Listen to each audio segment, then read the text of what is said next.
ब्रह्मा विष्णु शिवात्मकं गुरु परतरं नहीं किंचित तस्मै श्री गुरुवे नमः। सर्वे भवन्तु सुखिनः सर्वे सन्तु निरामयाः सर्वे भद्राणि पश्यन्तु मां कश्चित् दुःखभाग्। परम तत्व परम पुरुष पूर्ण धनी मालिक कुल हजूर पुष्कर दयाल जी महाराज की पवित्र आत्मा, सभी सत्संगी भाइयों बहनों माताओं बच्चों बुजुर्गों सबको राधा स्वामी।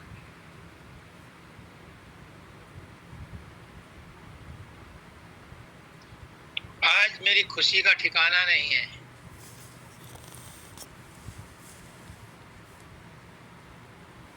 आज श्री कुमार ने जो शब्द पढ़ा और जिस ढंग से जिस सोच समझ से उसने व्याख्या की, कौन कह सकता है कि वो बंधन में है।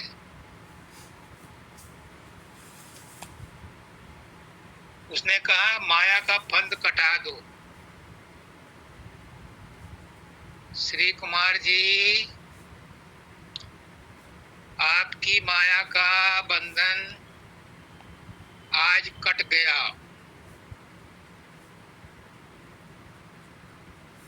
आप ये सोचना बंद कर दो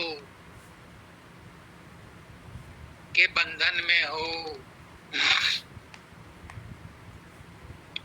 बंधन में कौन है? मुक्ति किसे चाहिए?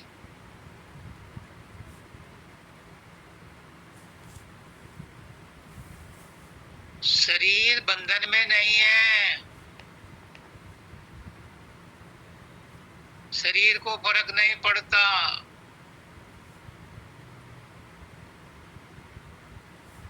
ये 5 तत्वों का है, ये यहीं मिल जाता है 5 तत्वों में। इसे कहेगा बंधन? इसको न किसी ने आज तक रोका न रोकेगा। ये किसी का शरीर भी नहीं रुका, तो बंधन में कहाँ है? ये तो फ्री फॉर ऑल है। जब मर्जी आती है आता है, जब मर्जी होती है जाता है। और मर्जी किसकी है? उस भगवान की है, उस ईश्वर की है, उस प्रकृति की है जो इसे रचता है।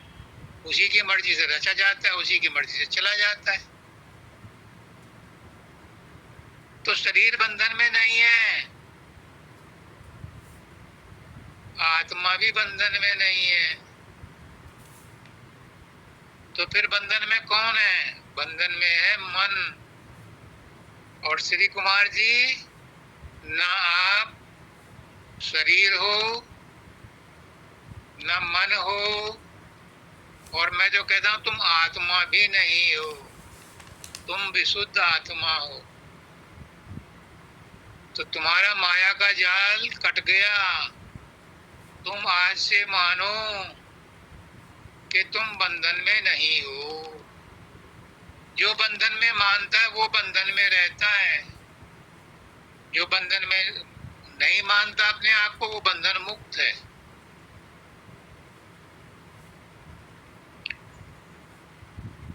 जो फ्रीडम फाइटर होते हैं, जब उन्हें सरकार जेल में डाल देती है, वो बंधन में नहीं मानते अपने आप को, वहां भी खुश रहते हैं। क्यों? क्योंकि वो अपने आप को शरीर और मन नहीं मानते, वो अपने आप को आत्मा मानते हैं। खुशी खुशी शरीर को छोड़ देते हैं।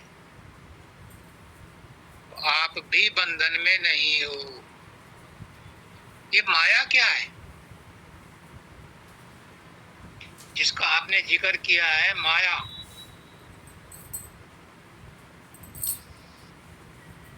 ये माया क्या है?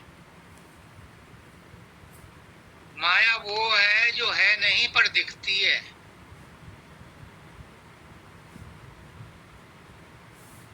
ये विचार ही माया हैं, ये सच नहीं है लेकिन दिखते सच हैं। इसलिए इन विचारों से ऊपर उठो तो तुम बंधन मुक्त हो। जिस सोच समझ के साथ आपने ये आज व्याख्या दी है, बड़े बड़े संत नहीं दे सकते। बड़ी गूढ़ समझ के साथ आपने इसकी व्याख्या की है।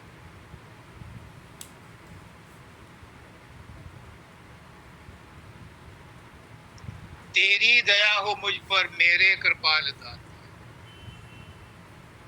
आप पर ही दया होगी। दया और कहाँ जाएगी? दया ऐसे ही आदमियों पर जाती है, ऐसे ही भक्तों पर जाती है जो अपने आप को पूर्ण रूप से समर्पण कर देते हैं उस मालिक के प्रति। उस पर ही दया जाती है। दया उस पर जाती है जो उसे याद करता है। याद का उल्टा दया है।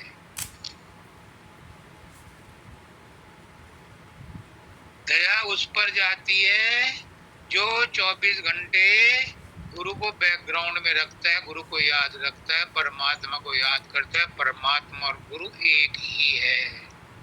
परमात्मा मैक्रो है, बड़े रूप में है, और गुरु माइक्रो है, छोटे रूप में है, पर है वही। बड़ा फोटो, छोटा फोटो बड़े फोटो का टुकड़ा नहीं है। गुरु परमात्मा का टुकड़ा नहीं है।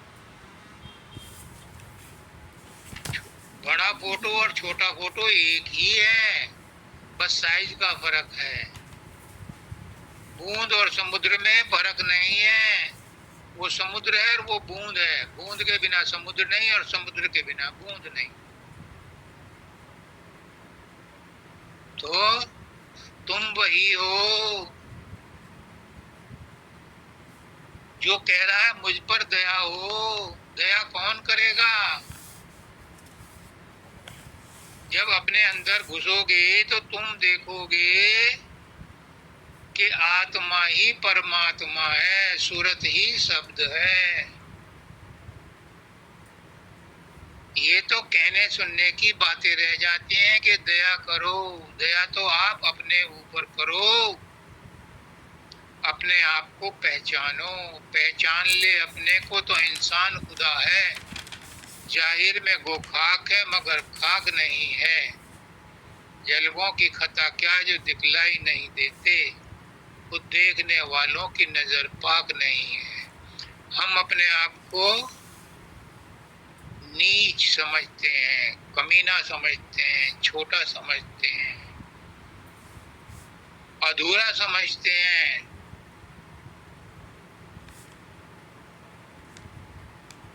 ये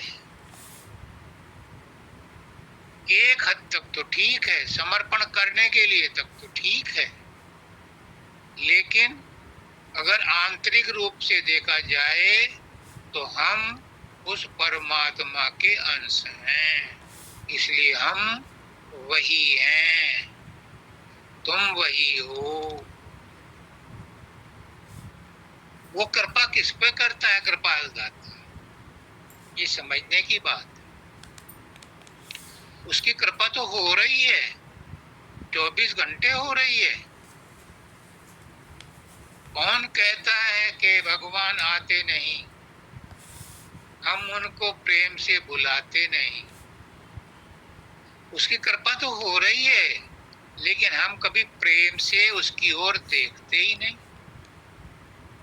उस कृपा की ओर देखते ही नहीं। ये हवा चल रही है, ये उसकी कृपा नहीं है। सूरज निकलता है, प्रकाश देता है, ताप देता है, ये समुद्र से पानी लेकर के सब बादल बना करके वर्षा करता है, क्या ये उसकी कृपा नहीं है? वो फ्री फंड में आपको जल देता है, ये उसकी कृपा नहीं है? उसने भूमि बनाई, धरती बनाई, इस पर हम रहते हैं, अनाज उगाते हैं, फल उगाते हैं, ये उसकी कृपा नहीं है? 24 घंटे हर तरह से वो हमारे ऊपर कृपा कर रहा है, लेकिन हमें फुर्सत नहीं है उसका धन्यवाद देने की, उसका शुक्रिया अदा करने की। पहचानो, देखो, छोटी छोटी बातों में देखो। हमारे फेफड़ों में सांस ले रहे हैं, उसकी बड़ी भारी कृपा है। मुस्कनाथ जी ने कहा कि एक सेठ जी कोरोना में हॉस्पिटल में भर्ती हो गए, ऑक्सीजन कम हो गई थी, तो 1 हफ्ते का 5 लाख का बिल दे दिया उन्होंने। तो सेठ जी बड़े ताज्जुब कर रहे, तो डॉक्टर ने कहा, सेठ जी क्या फर्क पड़ता है आपको? उन्होंने कहा, फर्क पड़ने ना पड़ने की बात नहीं है, मैं ये सोच रहा हूँ कि 80 साल से परमात्मा मुझे फ्री ऑक्सीजन दे रहा है, आज तक 1 पैसे का बिल नहीं दिया, और आपने 1 हफ्ते के अंदर 5 लाख का बिल ठोक दिया। तो मैं उस परमात्मा को धन्यवाद दे रहा हूँ। आपका तो भुगतान हो ही जाएगा कि वो कितनी कीमती ऑक्सीजन हमें रोज फ्री में देता है और हम उसका धन्यवाद नहीं देते। तो कृपाल दाता तो कृपा कर रहा है, लेकिन हम पहचान नहीं पा रहे उसकी कृपा। अब बस यही काम करना है कि उसकी कृपा को पहचानो और बदले में 2 शब्द कह दो, हे मालिक तेरा शुक्रिया। फिर कृपा और आएगी और आएगी और आएगी। तुम पड़ोसी से 1 कटोरी चीनी मांगते हो तो 10 बार धन्यवाद देते हो, और परमात्मा कितना हमारे ऊपर उपकार करता है, उसको कभी धन्यवाद नहीं देते। आंखें दी हैं देखने के लिए, जिनको आंखें नहीं उनसे पूछो। कान दिए सुनने वालों को, जिनके कान नहीं उनसे पूछो। नाक दिए सूंघने के लिए, सांस लेने के लिए, जिनके नाक नहीं उनसे पूछो।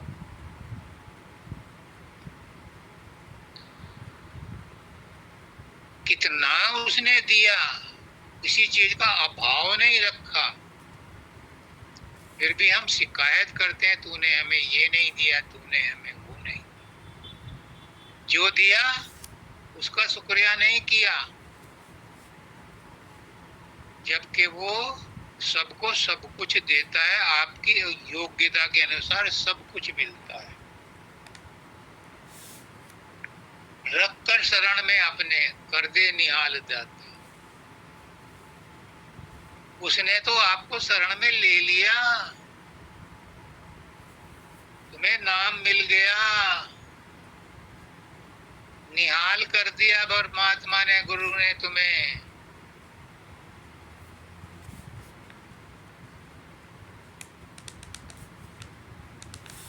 तुम्हें सत्संग मिल गया। जिसको सत्संग मिल जाता है वो निहाल हो जाता है, जिसको सदगुरु मिल जाता है वो निहाल हो जाता है, जिसको सतनाम मिल जाता है वो निहाल हो जाता है। उसकी बात को पहचानो, नींद से जागो, छोटी छोटी बातों पर अपने आप को जागृत करो। तुम ही वो सदगुरु हो, तुम ही वो दाता हो, तुम ही वो कृपाल दाता हो जिससे तुम मांग रहे हो, क्योंकि वो तुम्हारे अंदर ही बैठा है, वो बाहर नहीं है। बाहर का गुरु आपका गठ जोड़ा कर देता है जब नाम देता है कि सदगुरु तेरे अंदर है, उसे पहचान ले। एडमिशन तुम्हें दे करके कहता है अब घर पे पढ़ाई करो, मेहनत करो, घर पे प्रॉब्लम सॉल्व करो और एग्जाम में पास हो जाओ।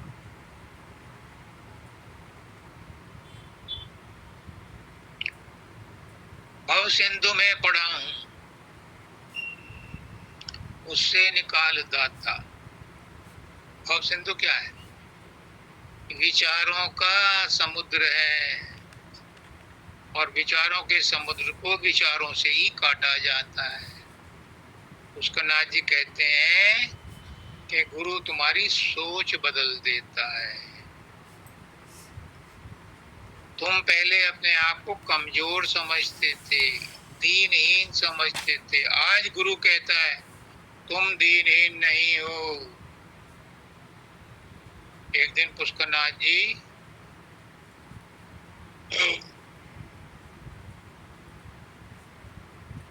केदारनाथ जी पर, उनकी टीम पर और साथ में मुझ पर भी बहुत नाराज हुए, बहुत नाराज हुए। पहली बार जिंदगी में मैंने उनका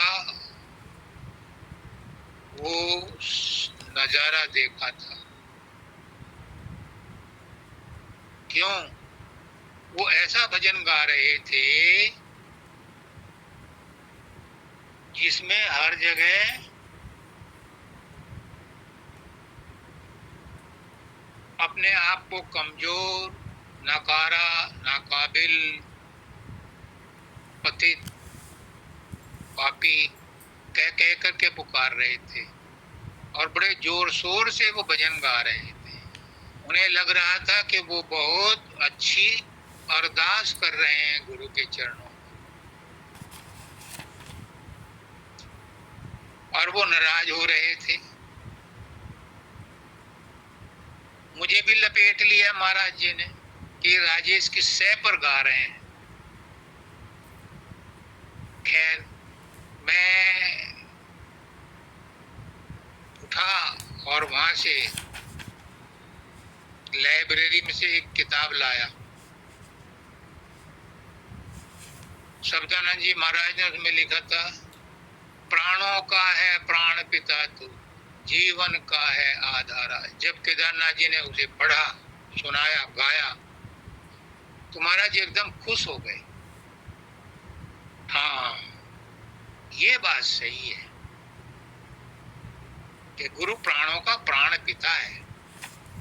उन्होंने कहा कि अब तक जो मैंने तुम्हें सिखाया और तुम अपने आप को दीन, पापी, पामी, गिरा हुआ समझते हो, तो क्या तुमने गुरु को फेल कर दिया? गुरु की शिक्षा यही समझ में आई कि मैं पापी हूं, मैं नीच हूं, मैं दीन हूं, मैं दुखी हूं? मैंने तुम्हें आज तक यही सिखाया। अब जो तुमने शब्द पढ़ा है ये काम का है, ये बढ़िया है। उसी दिन उन्होंने केदारनाथ जी को कहा कि मैंने आज से तुम्हारा नाम नाथ रख दिया, केदारनाथ। पहले केदार लाल जी थे, वो केदारनाथ कर दिया, क्योंकि मैं पुष्करनाथ हूं, मैंने तुम्हें नाथ लिया। अब तुम नाथों के नाथ हो। और उनको धाम का, उनका धाम है छेरा में, उसका पूर्ण संत सदगुरु वक्त घोषित कर दिया उसी दिन। कहने का मतलब ये है कि अपने आप को नीच मत कहो, पापी मत कहो, मत समझो। आज और अभी से तुम अपने आप को पवित्र आत्मा समझो। गुरु कर ले आप समान, और तुम गुरु को अपने समान करना चाहते हो, उसे नीचे खींचते हो। इसी बात तो नाराज हुए थे। तुम गुरु को नीचे क्यों खींचते हो? तुम गुरु के लेवल पर आओ। गुरु तुम्हें ऊपर उठा करके अपने समान करना चाहता है। तो मैं तुम्हारा हौसला अफजाई कर रहा हूं कि तुमने आज बहुत उच्च कोटि का सत्संग दिया। अच्छे अच्छे संत महात्मा इस चीज को टच नहीं कर सकते जो आपने अपने सत्संग में आज वो बातें टच की हैं। तुम उच्च कोटि के संत हो, संतवर हो। इसलिए आज से अपने विचारों में परिवर्तन लाओ कि तुम अब वो नहीं रहे जो पहले थे, आप में परिवर्तन आ गया। अब आपने भी कहा है मैं लंपट हूं, मोह मद में बुद्धि नहीं ठिकाने। ये दादा दयाल ने किसके लिए लिखा था और कब लिखा था, किन परिस्थितियों में लिखा था? वो परिस्थितियां चेंज हो जाती हैं। वो हर एक के ऊपर लागू नहीं होती। तो इसलिए संत सदगुरु वक्त क्या करता है, वक्त के हिसाब से जो शिक्षा है उसे बदल जाता है। इसीलिए शायद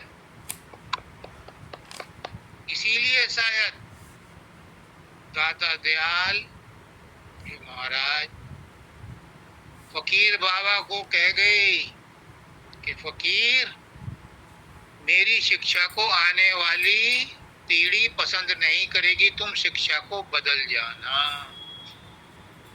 इसलिए बाबा फकीर ने दादा दयाल की शिक्षा को बदल दिया। देखो कितनी ऊंची बात कहां से कहां जुड़ गई। अगर पुष्करनाथ जी महाराज नाराज हुए थे तो वाजिब था, क्योंकि जिन पदों को, जिन शब्दों को वो गा रहे थे वो कब लिखे थे, किसने लिखे थे, किन परिस्थितियों में लिखे थे। आज तुम उनको फिर यही सोच रहे हो, ये करते हो कि मैं पापी हूं। उन्होंने कहा कि मैंने तुम्हें इतने सत्संग दिए, क्या तुम्हारा पाप दूर नहीं हुआ। इसलिए अपने आप पर तरस खाओ, अपना विचार बदलो। संत सदगुरु वक्त कहता है कि तुम वही हो, तुम परमात्मा ही हो, तुम गुरु ही हो, तुम संत ही हो, तुम्हारी आत्मा अजर अमर अविनाशी है, उस पर कोई दाग नहीं, कोई धब्बा नहीं है। ये विचारों का खेल है, ये मन का खेल है। इन मन के विचारों को और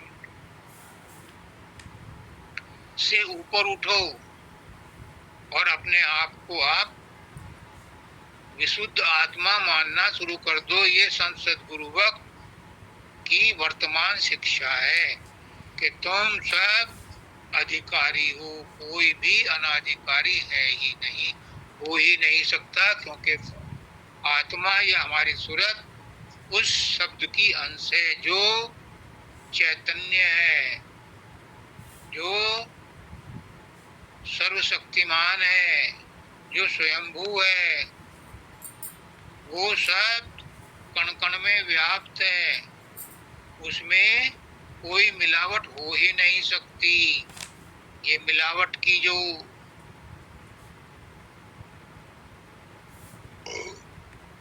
प्रतीति होती है, ये माया के द्वारा होती है, ये मन के द्वारा होती है, हमें बरगलाने के लिए। तो अब होश में आ जाओ, तुमने कोई बुरा कर्म किया ही नहीं। ये शरीर के, इंद्रियों के, तीन गुणों के, प्रारब्ध के और पांच तत्वों के प्रभाव से जो कर्म हुए हैं वो प्राकृतिक कर्म है, उसमें आत्मा का कोई रोल नहीं है। हाँ, आत्मा का करंट आया है, बिजली का करंट आया है, तभी पंखे चल रहे हैं, तभी हीटर चल रहे हैं, तभी गीजर चल रहे हैं और तभी एसी चल रहे हैं। उस करंट का कोई कसूर नहीं है कि वो इससे कोई क्या चलाता है। इसलिए आपकी आत्मा के, आपकी सूरत के करंट से अगर ये शरीर का संघात कोई कर्म कर रहा है तो उसमें आपकी सूरत जिम्मेदार नहीं है। तुम अपने आप को पाक साक समझो। आज से और अभी से अपने आप को निर्लेप, निर्लिप्त समझो। तुम पूर्ण रूप से दोष मुक्त हो, पूर्ण रूप से निर्दोष हो। ये आज वर्तमान में गुरु कहता है। पुष्करनाथ जी ने पुरानी शिक्षा को और भी आसान कर दिया और भी उसे सिंपल कर दिया, शिक्षा को बदल दिया। क्या कहा?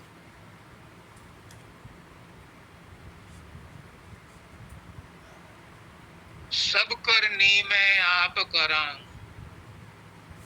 पहुंचाऊं धुर दरबारा। तुमरी चिंता मैं मन राखी, तुम अचिंत रहे धरो की हर। कुछ छोड़ दिया?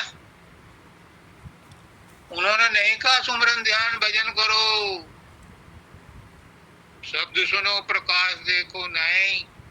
मुझे कहते थे राजेश, शब्द के पीछे डंडा लेके मत फिर, शब्द हमारी मंजिल नहीं है, हमारी मंजिल है अशब्द गति, हमारी मंजिल है शून्य अवस्था। कैसे मिलेगी? भूल जाओ कर्म धर्म। वो कहते हैं सब करने में आप पर हूं, तूने जो कुछ भी किया है। मुझे मानव दयाल, पता नहीं पुष्करनाथ जी को कैसे पता था, मुझे मानव दयाल जी ने पत्र लिखा था कि तूने जो आज तक कर्म किए ये तो मैंने तुझसे करवाए थे। मेरे पास पत्र है उनका। जो तू जिनसे तू परेशान हो रहा है, दुखी हो रहा है, वो कर्म तो मैंने तुझसे करवाए थे, क्योंकि इस कर्म को करने के लिए ही तुझे ये शरीर मिला था। तो भूल जा, उनको मैंने खत्म कर दिया। ये तो प्रारब्ध कर्मों के भोग भोगे तूने, तूने नया कर्म कोई नहीं किया। तू आजाद है, तू मुक्त है। उन्होंने उस समय घोषित कर दिया था मुझे, कहा तू गुरुमुख है, तूने कोई कर्म नहीं किया। श्री कुमार जी, मैं भी आपको कहता हूं, आपने कोई कर्म नहीं किया।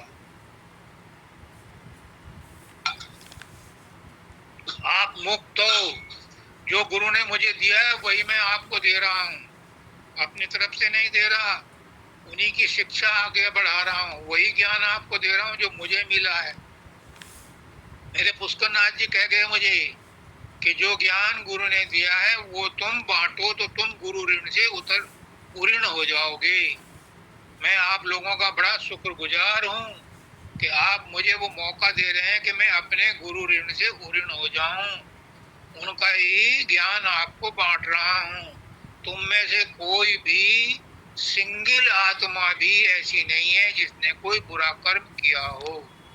सबके कर्म जो जिसने किए हैं, जो तुम्हें याद है, जो याद नहीं है, वो सब इस शरीर में रहने के लिए प्रारब्ध में लिखे थे, वही हुए हैं। तुमने कोई कर्म बुरा नहीं किया। मैं आज खुली छूट दे रहा हूं सबको, सबको मुक्त कर रहा हूं तुम्हारे कर्मों से। किसी ने कोई कर्म नहीं किया, क्योंकि आत्मा कर्म करती ही नहीं। आत्मा तो अज्ञान के कारण ऐसा महसूस करती है कि उससे गलत कर्म हो गए। आज मैं उस पर्दे को हटाता हूं, आज सबको ये बताता हूं कि तुमने कोई भी बुरा कर्म किया ही नहीं। हाँ, जो किए वो माफ हो गए, आइंदा मत करना, वरना पुराने भी ब्याज में मिल जाएंगे, जुड़ जाएंगे। आज तक के जो किए वो तो माफ।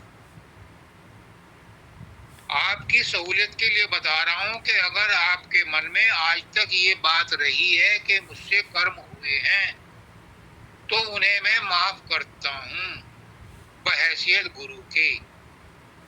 जिससे जो कर्म हुए हैं आज तक वो सब माफ कर दिए गए, सबके टोटली। परंतु आगे मत करना, ये तुम्हें देखना है। बीती ताई बिसार दे और आगे की सुध ले। तो पुष्करनाथ जी क्या कहते हैं? वो कहते हैं कि सब करनी मैं आप कराऊं। अब तक जो तुमसे कर्म हुए हैं वो तो सब मैंने कराए थे, गुरु ने कराए थे, प्रारब्ध ने कराए थे, मालिक ने कराए थे, आत्मा ने कराए थे, सूरत ने कराए थे। वो सब माफ हो गए आज, सब माफ। ब्लैंकेट परमिशन है। फिर आगे क्या कहते हैं? सब करनी मैं आप कराऊं, पहुंचाऊं धुर दरबार। आज तुम्हें धुर दरबार पहुंचाने की, तुम्हारे निज घर पहुंचाने की भी जिम्मेदारी है मेरी। खुले रूप से आज ऑफर है, पर एक शर्त है जो पुष्करनाथ जी ने लगाई है, और बिना उसके छोड़ूंगा नहीं, वो बताऊंगा जरूर। वो क्या है? तुम्हारी चिंता मैं मन राखी, तुम अचिंत रहे धरो प्यारा। तुम्हारी चिंता मुझे है, अब मेरी जिम्मेदारी है, और तुम्हारे ऊपर एक कंडीशन है, तुम अचिंत रहो, तुम चिंता मत करो। अगर तुम चिंता करोगे मेरी कोई जिम्मेदारी नहीं है। तुम चिंता मत करो और मुझसे प्यार करो, तो तुम्हारे सारे कर्म माफ, तुम्हारा ध्रुपद धाम पहुंचाने की जिम्मेदारी मेरी। पर शर्त एक है, तुम चिंता नहीं करो। अगर चिंता करोगे तो मेरी जिम्मेदारी नहीं है। और दूसरी बात, मुझसे प्यार करो। मुझसे किससे? शरीर से नहीं,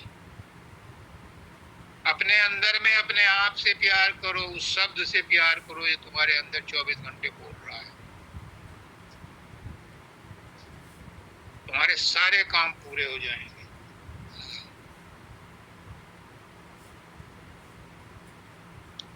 एक बात समझ लो, बड़े स्पष्ट रूप से कह रहा हूं, ये डंके की चोट पर कह रहा हूं, अहंकार के रूप में नहीं कह रहा, ज्ञान के रूप में कह रहा हूं, प्रेम से कह रहा हूं। क्या तुम गुरु को क्या प्यार करोगे?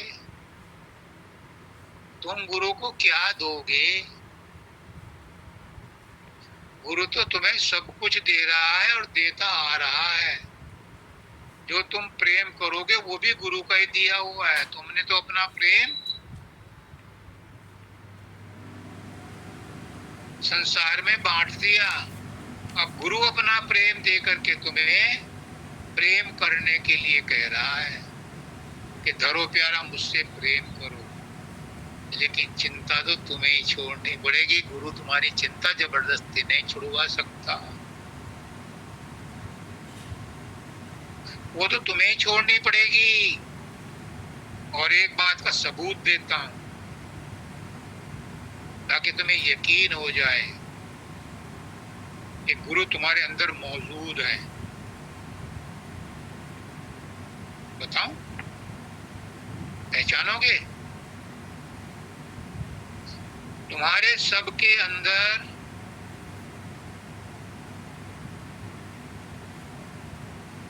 प्रकाश और शब्द की झलक मिलती है जब तुम सुमरन ध्यान करते हो।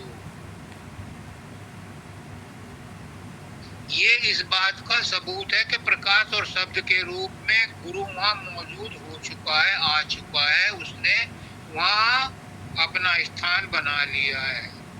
तुम तो अभी और 10 साल 15 साल में पहुंचोगे, उसे पहचानोगे, लेकिन वो 15 साल पहले ही आके बैठ गया है तुम्हारे अंदर। रोज तुम्हें अपना परिचय देता है प्रकाश के और शब्द के रूप में। ये इस बात का परिचय है कि गुरु तुम्हारे अंदर शब्द और प्रकाश के रूप में बैठा है। जितना उससे प्यार करोगे, जितना उसकी तरफ तुम चलोगे, उतना तुम माला माल हो जाओगे। वो तो वहां बैठा है, दस्तक दे रहा है। अब ये तुम्हारी एकाग्रता की बात है, सजगता की बात है कि कितना तुम उसके नजदीक जाते हो, उसे पहचानते हो। जितना ज्यादा तुम उसके नजदीक जाओगे, उससे प्रेम करोगे, उसका नाजी भी कहते हैं मुझसे प्रेम करो। और प्रेम जब भी करोगे जब तुम्हारी चिंताएं खत्म हो जाएंगी। तो जितना तुम उससे प्रेम करोगे, अपने आप से, अपने शब्द से, अपने प्रकाश से, उतना तुम रोशन जमीर होते जाओगे, उतना तुम्हारा एरिया बढ़ता जाएगा और एक दिन इतना व्यापक हो जाएगा कि तुम कण कण में अपने आप को ही देखने लगोगे, किसी में बुराई देखोगे ही नहीं।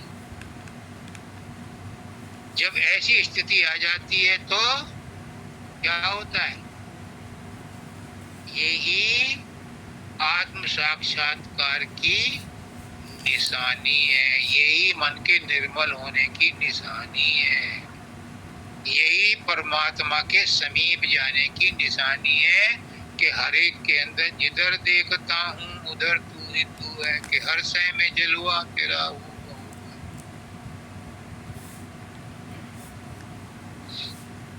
रग रग में है तेरी रवानी, तू ही मैं है, तू ही तू में तू है, फिर सब जगह वही दिखाई देता है।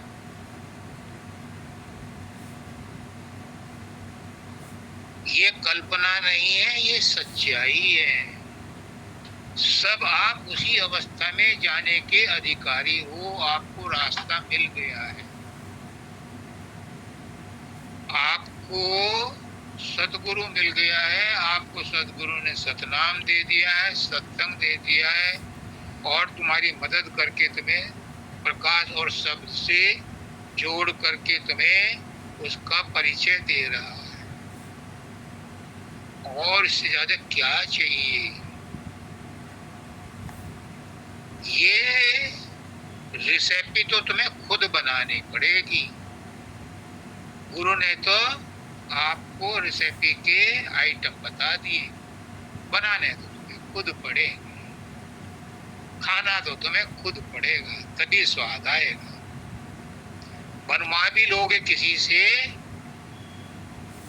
तो भी खाना तो तुम्हें खुद ही पड़ेगा, चलना तो तुम्हें खुद ही पड़ेगा।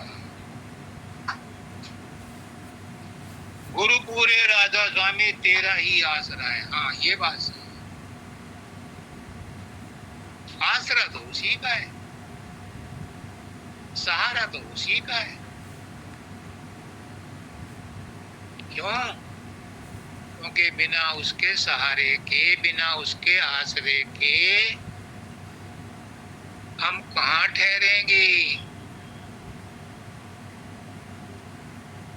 निराधार आधार जगत का, मरम न कोई लग पावे, जब तू अपना रूप दिखावे, समझ में तब कुछ कुछ आवे। जब तुम उसे परख लोगे, उसके पास पहुंच जाओगे, फिर तुम नहीं कहोगे मुझे आसरा चाहिए, फिर तो तुम खुद आसरा बन जाओगे। जो मालिक के साथ जुड़ गया वो तो दूसरों का आसरा बन गया। मैं तुम्हें क्यों जगा रहा हूं? क्योंकि गुरु ने मुझे जगा दिया, मैं तुम्हें जगा रहा हूं। मेरा बुझा हुआ दीपक गुरु ने जला दिया, मैं तुम्हारा जला रहा हूं। मैं कोई एहसान नहीं करता, मैं तो कह रहा हूं कि अपने दीपक जला लो, तुम तैयार हो जाओ, गुरु अपने आप जला देगा। तुम्हारे पास, तुम्हारे दीपक में बत्ती भी है, तेल भी है, बस गुरु अपने ज्ञान से उसे प्रज्वलित कर देता है। तुम तैयार बैठो, तुम इधर उधर की बातें मत सोचो। अगर तेल में भीगे हो तो तेल में ही भीगे रहो, पानी में भीगने की जरूरत नहीं है। फिर पानी में भीग जाओगे, यानी संसार में भीग जाओगे, तो फिर गुरु कैसे जलाएगा? तेल में अगर पानी पड़ जाए तो चिचड़ चिचड़ करता है, जलता नहीं है, दीपक नहीं जलता। फिर तो इसलिए संसार के विषय वासनाओं से दूर रहो, गुरु तुम्हारे चिराग को अपने आप जला देगा।